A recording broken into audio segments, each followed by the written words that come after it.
Ed eccoci ritrovati con il nostro buongiorno da Udine. Amici, si prepara un fine settimana ricco di appuntamenti e di novità che vi invito ad andare a scoprire anche sulla pagina Facebook del Comune di Udine, direttamente sul sito, anche perché sono tantissime le esperienze che si possono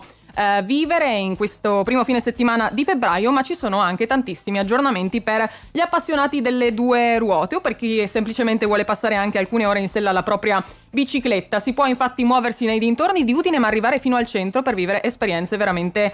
incredibili. Tantissimi gli itinerari dedicati alle bici e noi andiamo a parlare anche delle ultime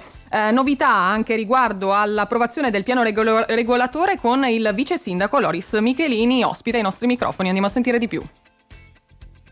Oggi abbiamo approvato il piano regolatore sulle piste ciclabili, che va un po' a quello che è il collegamento con le varie piste ciclabili attualmente esistenti, quelle che sono state fatte recentemente, per favorire prima di tutto il turismo. Per esempio i turisti che arrivano dall'Austria, dalla Slovenia, ma anche dalle città vicine, dai comuni vicini, possono accedervi adesso con facilità anche con le nuove piste ciclabili che abbiamo recentemente costruito, ma soprattutto inserito all'interno di un circuito a raggiera che comprende i comuni limitrofi e lo stesso centro città. Tra l'altro nel biciplan, cioè nel piano regolatore, abbiamo anche dato un vantaggio ai turisti perché possono venire nell'ambito delle due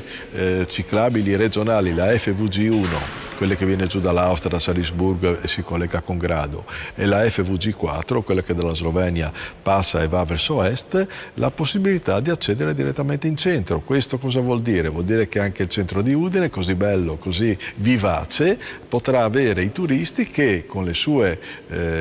monumenti, con i suoi monumenti, le sue chiese e tutto quello che concerne anche le attività commerciali vive, proprio che rendono la città bellissima, secondo me, i turisti stessi con queste ciclabili di collegamento regionale all'interno di quelle comunali hanno la possibilità di percorrerla con la mobilità lenta in sicurezza.